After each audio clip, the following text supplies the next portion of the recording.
Yeah, thanks, guys. We're only 2 days away from the big Cyhawk game.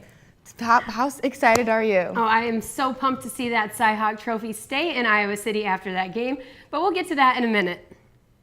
The Iowa field hockey team not only comes from all over America, but all over the world. Alexis Gore takes an inside look at the members of this year's team and tells us a little bit more about their background stories. 4,250. 9,500 miles. 7 girls on the field hockey roster from out of the country. There's a reason why they came so far to play a sport they love. The ability to do school and sport at the same time, and really try your hardest at both. Back home it's either you choose one or the other, and it's a bit unfortunate, but here you have so many opportunities. They chose Iowa City to become their new home for many different reasons. Because I really like the team and the coaching staff. It's a beautiful place to live, and I don't know, just had a good vibe, I suppose. Because of the family feeling I felt when I was talking to the coaches and everything. And they also really help push the students to do our best and on the field and off the field in the classroom.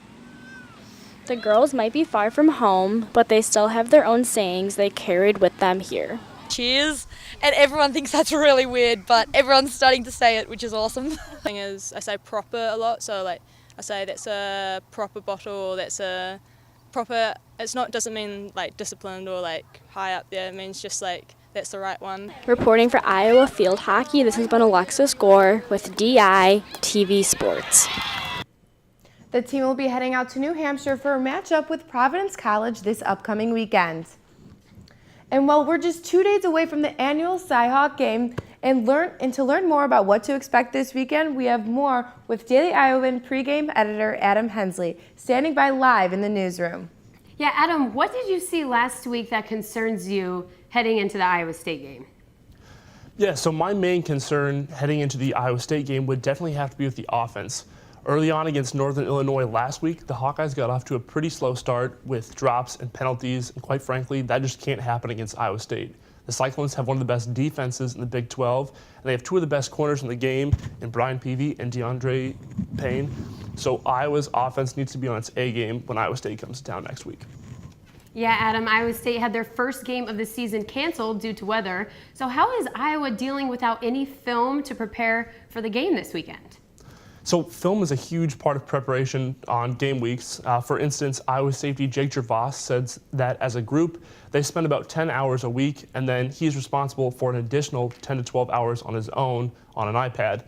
So what little film that Iowa has on Iowa State from its first game that got rained out, you can essentially throw that out. That's worthless. So the Hawkeyes are going back to 2017 and looking at film specifically from the Iowa State game last year, as well as Iowa State's games from the rest of the season.